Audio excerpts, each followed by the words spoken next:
What is up, you sexy YouTube mother lovers? If you know anything about me or the channel, you know I'm pretty partial to the AK. Right here we have an AKM, one of the most popular and iconic assault rifles of the entire world. And yes, I said assault rifles because that's what this is. This is an assault rifle. It's a military rifle that is select fire. So this is a fully automatic weapon, just like God intended. The AK in all of its variants is one of the best contributions Mikhail Kalashnikov ever offered to this world, right up there with his own brand of vodka. Now, one of the most common myths about the birth of the AK47 and all of its variants is that it is a copy of the STG-44, the German father of all assault rifles, and thanks to our friends here at Drive Tanks, we actually have one, which always makes me happy. This right here is a beautiful piece of history. We actually shot it in our German machine guns of World War II video. You could check that out down in the description.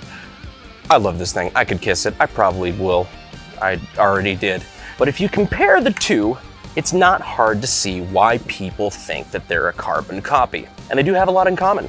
The detachable magazines with an intermediate cartridge, stamped sheet metal design, long stroke piston. I mean, they do actually have quite a bit that makes you think, these guns are pretty damn similar. It also doesn't help that the AK-47 came 3 or 4 years after the STG-44, the MP-44, MP-43. There's so many different variants of this gun. But add that on top of the fact that the designer of this gun, Hugo Schmeisser, God rest his soul, he actually was captured by the Russians and brought back to work on their weapon production. So there's a lot stacking up to that whole thing about the Russians just pretty much stealing the STG-44, slapping a new Cyrillic label on it and making 100 million of them. However, there's a lot more to it. And in fact, the AK-47 is pretty damn different from the STG-44 when you actually break it down and look at the internal mechanisms. We're gonna go over that, talk about why it's a little bit of a myth, and really just get some good gun porn, what the STG-44 and a couple other weapons here today, as well as making a lot of people on the internet needlessly butthurt. First off, time to thank the folks who allow us to take trips like this in the first place. Ever wonder why I'm okay leaving the shop like 3 weeks at a time? Well, it's because I have SimpliSafe.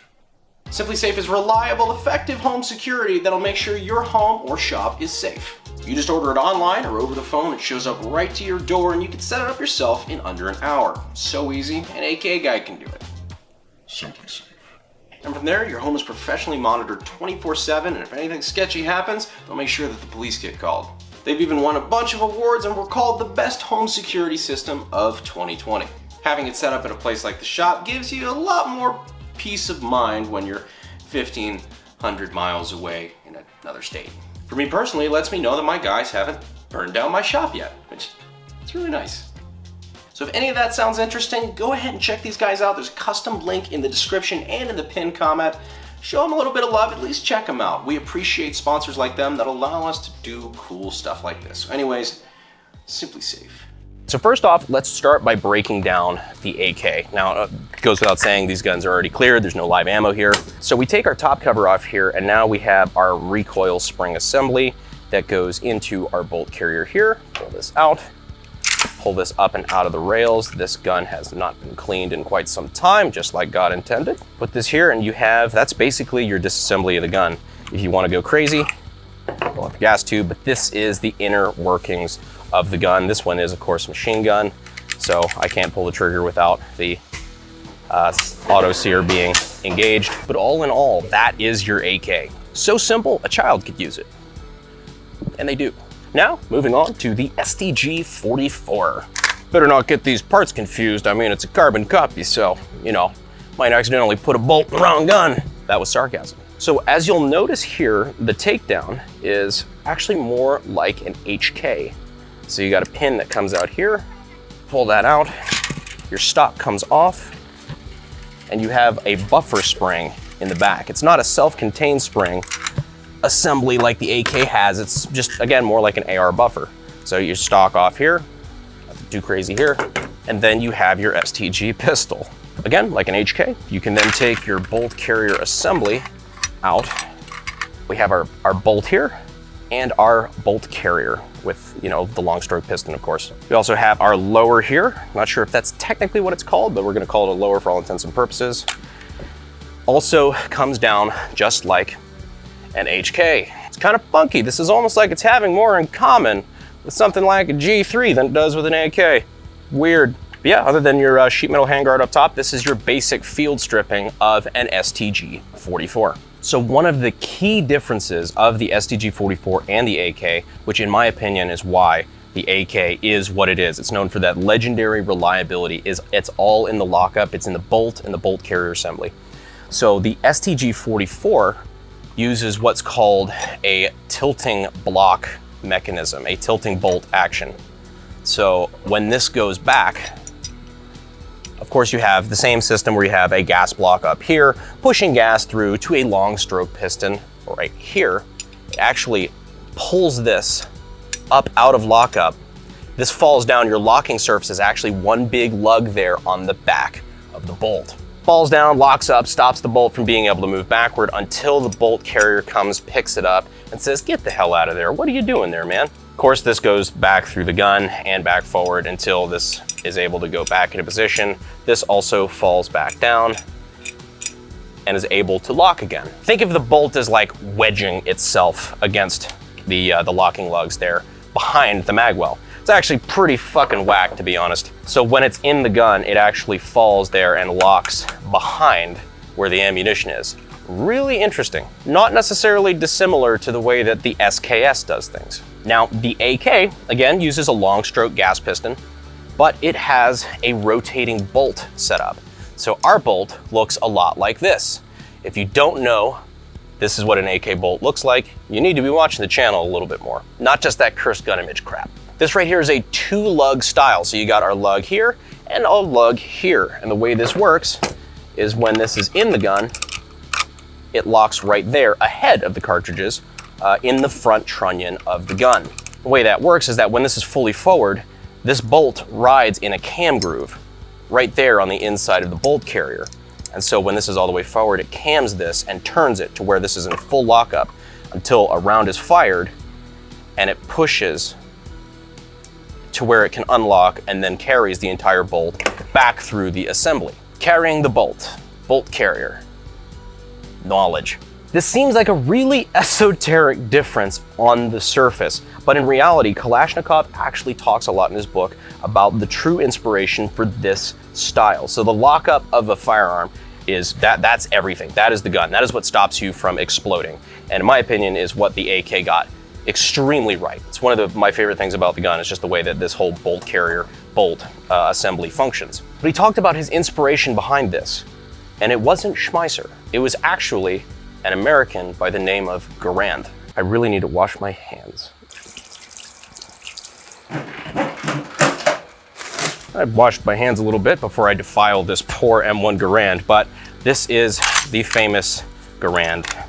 So I give myself Garand thumb. This was the American infantry rifle during World War II, and it is a phenomenal piece of engineering. Apparently, Mikhail Kalashnikov thought so too. So as we take this gun apart, pull the fire control group out, that's not really relevant right now, you'll see where you have a lot of similarities to the AK-47. Because on the surface, this gun does not look like an AK at all. But when you rip that nice, pretty furniture off, you start to see that the M1 Garand is basically just an AK upside down and sideways. Let me explain that. Much like our AK and our STG, the Garand also functioned on a long stroke piston. Not a lot of people know that, but this is actually a gas operated gun. Not quite sure how they think it works, but this is your gas block up here. You've got a long stroke piston that runs back this way and works the action of your gun. Now you see already kind of a small similarity with the AK is the recoil spring actually sits inside of the piston or the bolt carrier, just like our AK here, although this recoil spring's a little bit bigger and on the other side, but already, even right there, you can see a little bit of a similarity.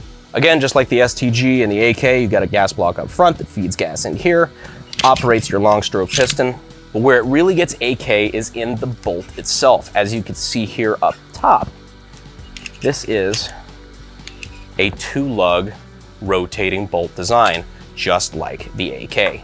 If you really want to get esoteric about it, the charging handles even look the same. That one's a little bit of a stretch, but it's kind of funny. As you can see, your piston up here, a little bit longer, a lot longer than the AKs, but it feeds all the way back. It's basically just upside down and sideways. And so this is what I was talking about, upside down in the way that the piston is on the bottom and not on the top. But you can see there the way an AK bolt would rotate as it comes out of lockup. The M1 Garand does the exact same thing. And on the underside here, if you want to zoom in real quick for me, the underside of this long stroke piston assembly and charging handle actually houses a cam groove and a cam lug that operates exactly the same as the AK and how it locks up and comes out of lockup. So the piece in here is basically that cam right there. The only difference is it's upside down and that part is what's sideways. So instead of sitting at the bottom right here, that's where your ammunition is, so you can't do that on the Garand. What they did do is they put it on the side. So it's basically sitting in there like this and camming it from the side of the bolt. It's actually pretty clever. Kalashnikov talked quite a bit about having samples of different rifles and everything that just gun designers for the Red Army were allowed to have access to, and just see all sorts of different firearms and operating mechanisms from all over the world. And gave a lot of credit to Garand, which, I mean, credit where credit's due. It's a very, very smart design. But once you take off the pretty wood furniture, like I said, and actually look at the mechanisms that operate this firearm, it's really not hard to see that this is for sure the grandfather of the AK47. A little bit more gun porn there for you, just before I put it away.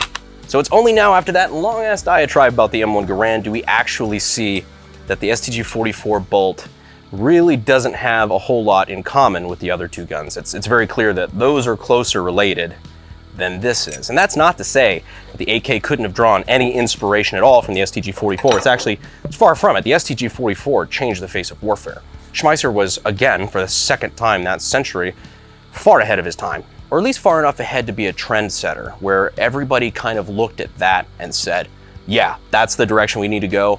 All of our weapon designers need to be working on something like that. The ergonomics are definitely great, much more like a modern assault rifle. Your stock, handguard, pistol grip, select fire. I mean, this was cool. But the AK really isn't a modern evolution of the STG-44, at least I don't think so. Not as much as some other firearms like, for example, AK-33, which is what we got here. And this, in my opinion, is far closer to the STG-44. Not quite the same with the bolt mechanism, but the actual features of the gun and everything, it looks a lot more like just the final Pokemon evolution of what Schmeisser started. Have the left side charging handle like the STG-44. Magazine looks damn near identical. Pretty darn close. The disassembly is exactly like the STG, where you just, again, punch that pin here, get that pin out. There's your side-by-side. Like, it's pretty close. Then we got our stock. Take that off. There we go. And now we can take our recoil spring assembly and our bolt and carrier out of the gun, and we have our trigger group here, just like the STG-44 does as well. These trigger groups are actually so close that when Hill and Mac was doing their reproduction STG-44, I think they were even saying that they were going to be able to use an HK trigger pack in their repro STG-44s just for ease of manufacturing and to allow select fire in both. Easier select fire conversions for SOTs, that was. There's still a couple key differences. Like I said, it doesn't have this, free loose buffer spring, which realistically, I don't really think was that good of an idea. It clearly worked, at least pretty well. Self-contained recoil springs seem to be a lot easier. You also have rollers on the bolt instead of a long stroke gas piston operation, which again, that's a pretty huge deal, but I just wanted to show you how much this had in common and just other weapon systems have in common with the STG-44. I really don't think it's going too far to say that this really was the grandfather of most modern assault rifles. However, an AK-47 being a clone of the STG-44, or a direct copy, kind of one of those, feel free to copy my homework, just make sure you change just enough. I don't think it really holds water in the broader context of weapon design. Also worth noting, seriously worth noting, that Kalashnikov was not the golden boy of the Russian army it was going to be his Kalashnikov machine gun that won military trials. He was competing against a lot of other weapon designers like Sudayev, who did the PPS-43, Degtyarev with the RPD, and just so many cool Russian weapon designers of that time that were a shoo-in. He was a relative nobody. So if Hugo Schmeisser was in Russia and actually helping out with the development of their new assault rifles, I highly doubt it would be the lonely ex-tanker in his early 20s versus some of the massive, well-respected weapon designers at the time. Because I think it was maybe 6 or 7 people in competition for military trials with it. For what it's worth, Kalashnikov said that he met Schmeisser, I think, once or twice in passing, but he wasn't even in the same town. Schmeisser was over at a different factory helping with something or another. What helping means is a little hit or miss. He was clearly a genius, but some people were saying, when he was captured by the Russians and told to work on their small arms, he was, instrumental in setting up their infrastructure for weapon production. Other people said he just liked to whore around a lot and drink a lot of vodka, which, hey, who doesn't?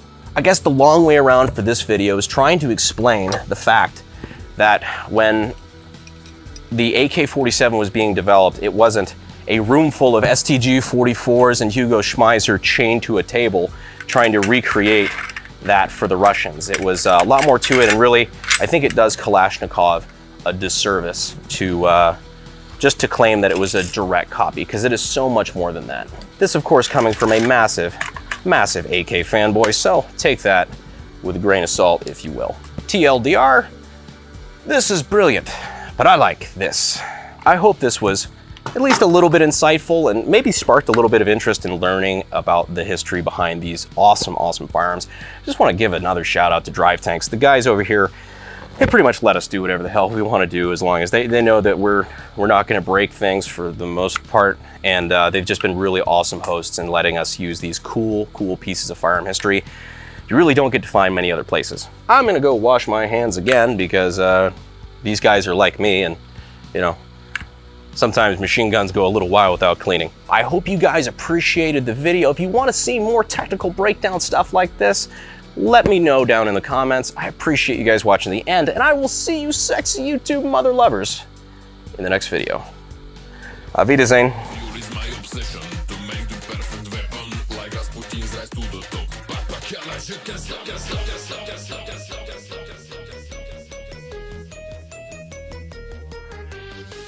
But there's a lot of misconceptions around the birth of this rifle. One of them, a myth that's persisted for quite some time, and it's really easy to see how it got so popular, is that it is a copy of the STG-44, the German father of all assault rifles. Fuck. Okay.